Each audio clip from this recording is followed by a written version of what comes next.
In its maiden decade, this sports venue was the crown jewel of sports in the eastern section of the San Francisco Bay Area. It was home to championship franchises, iconic moments, and the most loyal fan bases in all of sport. However, in its present-day form, the stadium has been deemed archaic to the 21st century sports landscape and has been the center of controversy and land ownership. Despite the dark truths of the fate of this well-known stadium and the fate of the tenants who reside there, the silver lining is the value that this stadium has brought over the years to Oakland sports fans, which is something that I can attest to as a kid who was born and raised in Oakland, going to games to cheer on my hometown teams. To some, it is baseball's last dive bar. In today's installment of Stadium Safari, we will explore the history of the RingCentral Coliseum.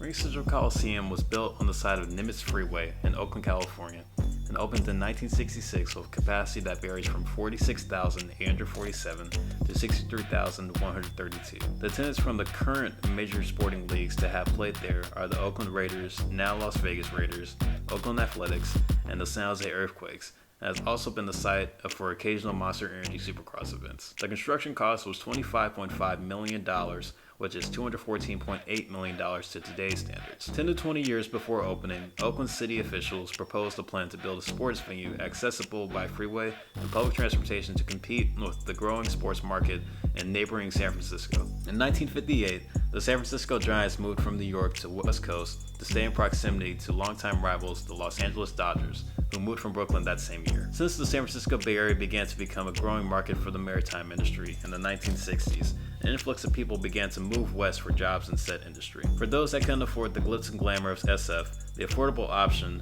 was Oakland and the surrounding cities of Alameda County. In 1960, a nonprofit corporation was involved in the financing plan for the construction costs. Real estate developer Robert Nahas headed the committee and received assistance from U.S. Senator William Nolan and industrialist Edgar Kaiser. Nahas proposed that the Coliseum complex would be privately financed, eliminating any taxpayer-backed bonds to be paid to cover the construction costs. However, the ownership of the venue would be given to the city of Oakland and Alameda County. It was said by former San Leandro Mayor Jack Malatester on the day Nahas died that if not for Bob Nahas, there would be no Coliseum. It's that simple. After completion of the stadium, the NFL's Oakland Raiders were the first tenant at the newly built Oakland Alameda County Coliseum. When the Raiders were established in 1960 as Oakland's first major sports franchise, their first home was Kezar Stadium in San Francisco. It wasn't until 1962 when the Raiders had a home field in Oakland at Frank Yoel's Field, which is now the home stadium for the Laney College Eagles. The first sporting event at the Coliseum took place on September 18, 1966, when the Raiders played the Kansas City Chiefs.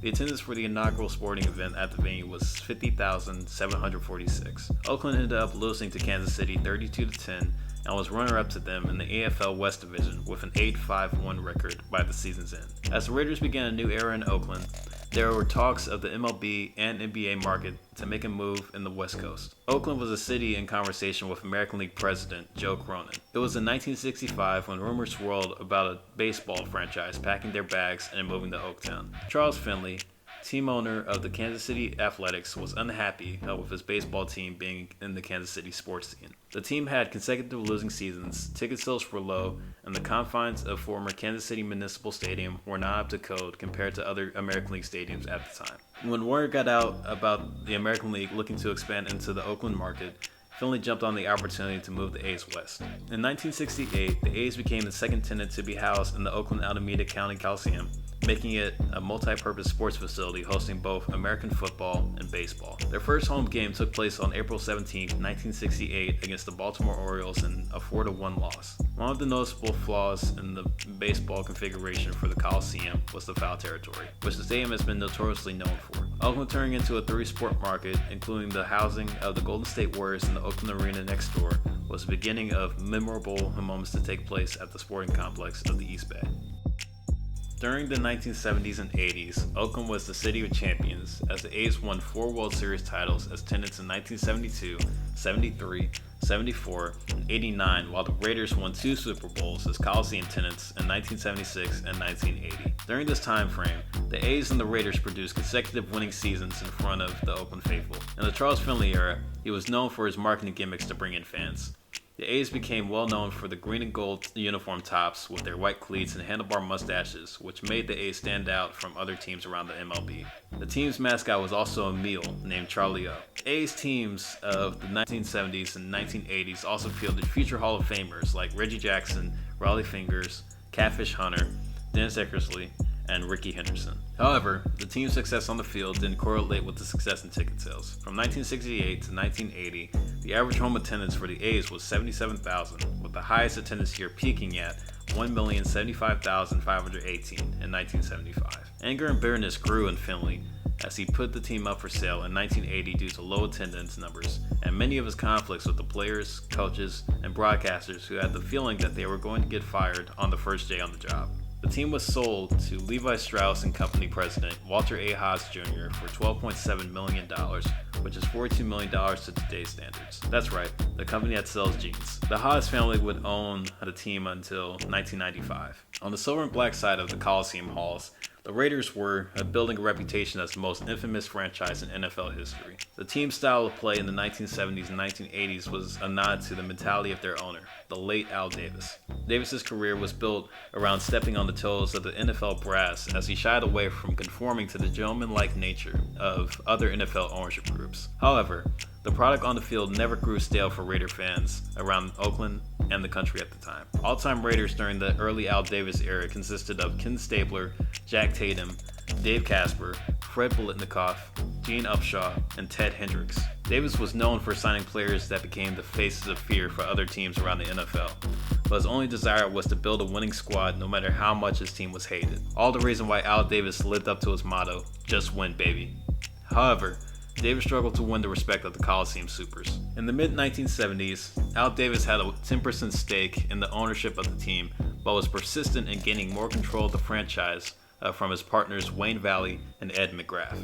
The new deal involved Davis having close to full ownership of the team. McGrath agreed to hold a part of the remaining percentage, while Valley filed a lawsuit against Davis to overturn the agreement in which he lost. Valley sold his remaining share of the team in 1976. In 1979, Davis's relationship with the City of Oakland and Alameda County Coliseum Commission involved disagreement. After Davis was denied a deal by the commission, he attempted to move the team. On his first attempt, the NFL Owners Committee voted unanimously against the Raiders to leave Oakland. On his second attempt, he was halted by an injunction. By his third attempt, Davis joined the antitrust lawsuit filed by the Los Angeles Memorial Coliseum after the Los Angeles Rams moved to play in Anaheim. Davis would do the same on his behalf. In 1982, Al Davis would eventually move the team to LA, where they would play for 13 years at the LA Coliseum until returning to Oakland in 1995. However, the return to Oakland was made under the condition that the Coliseum Commission would add renovations to the stadium in an effort for Oakland to become a future host city for the Super Bowl. If you look at the before and after of the Coliseum renovations, it takes away the picturesque view of the Oakland Hills in the background and alters the dimensions of the baseball configuration, which in later years became more suitable for football.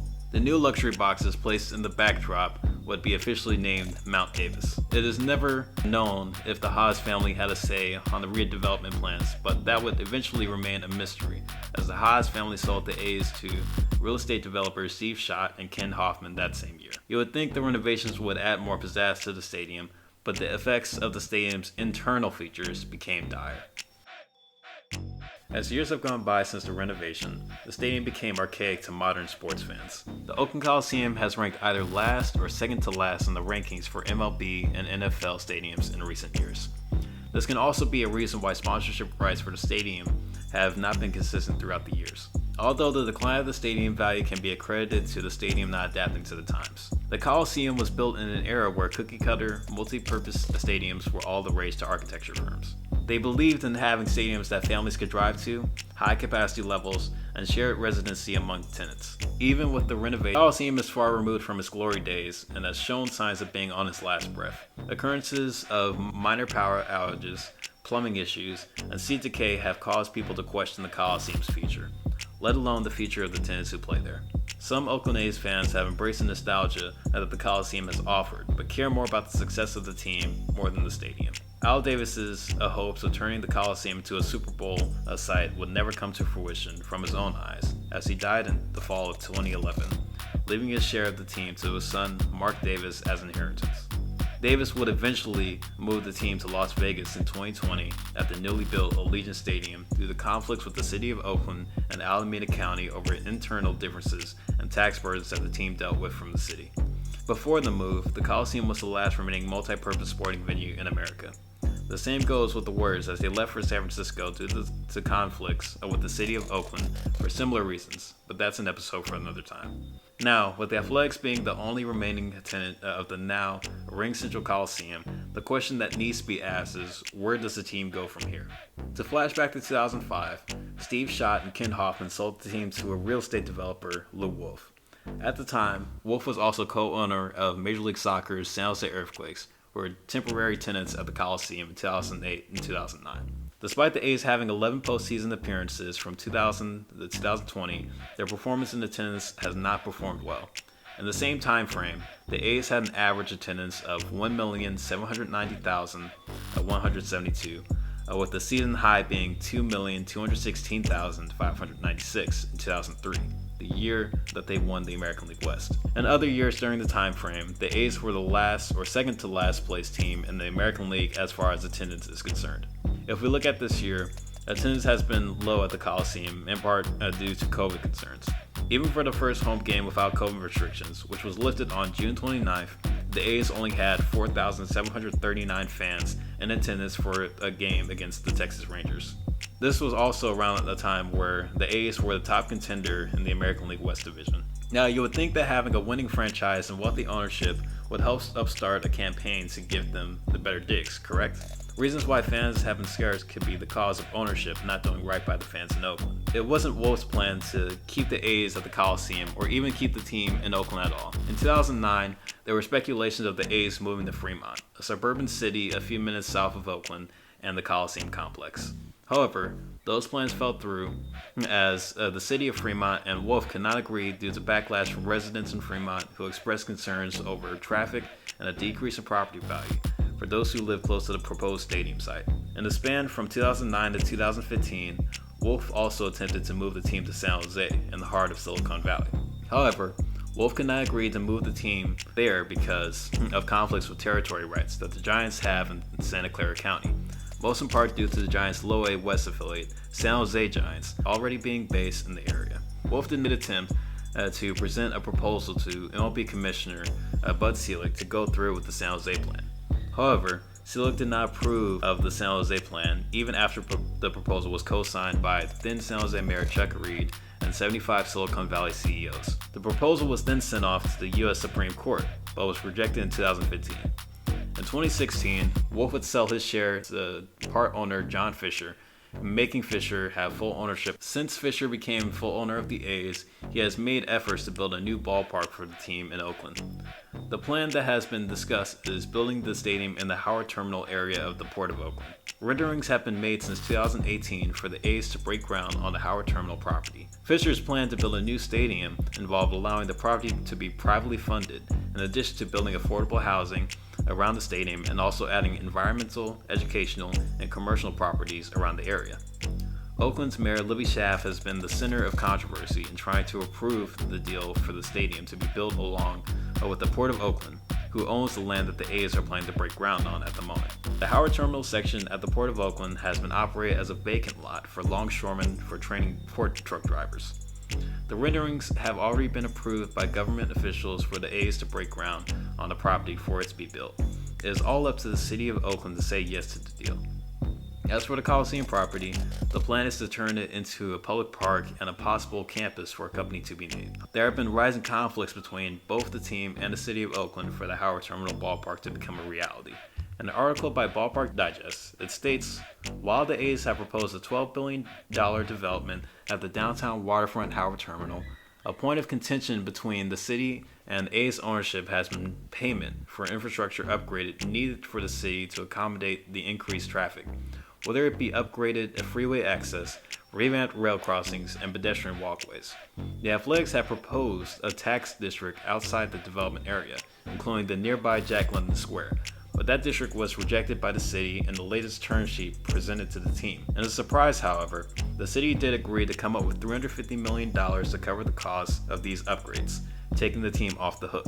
We may know why the city was willing to extend these new terms. The state may be coming through with the money, and the state budget bill signed last month. A provision covered $279.5 million in general fund of money to the Port of Oakland for infrastructure spending. The money was not specifically tied to the athletics ballpark effort, putting it below the radar of the State House WAGs, who normally would flag such spending. It is uncertain if the stadium can be built due to the conflict from the residents in the area, concerns over traffic, stadium location, concerns of an increase in taxes, and political conflicts with the mayor's office. It has been rumored that these concerns have led MLB Commissioner Rob Manfred to possibly move the A's out of Oakland by force if there isn't a compromise between the team and the mayor's office. The proposal transfer of the team has been hinted at in Las Vegas. Optimism has wavered among the Oakland faithful on if they will still have a team in the next few years.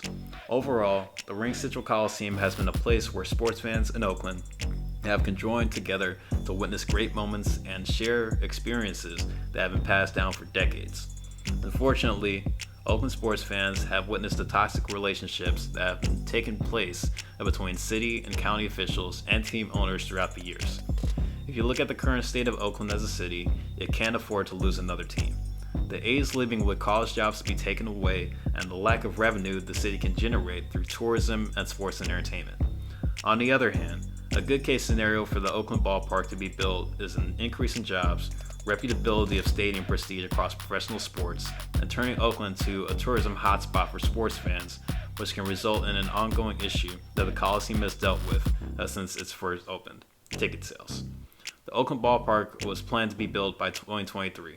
Unfortunately, the initial plans to begin building have been halted by approval from the city and the COVID-19 pandemic.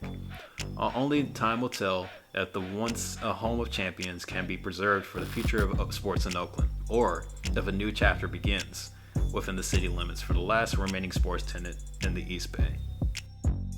This concludes today's episode of Stadium Safari. Make sure to like, comment, subscribe, share, and hit the notification bell to find out about future videos and let me know what stadiums you want to see next. Thank you for watching, and remember, teams tell the stories, the stadiums illustrate them.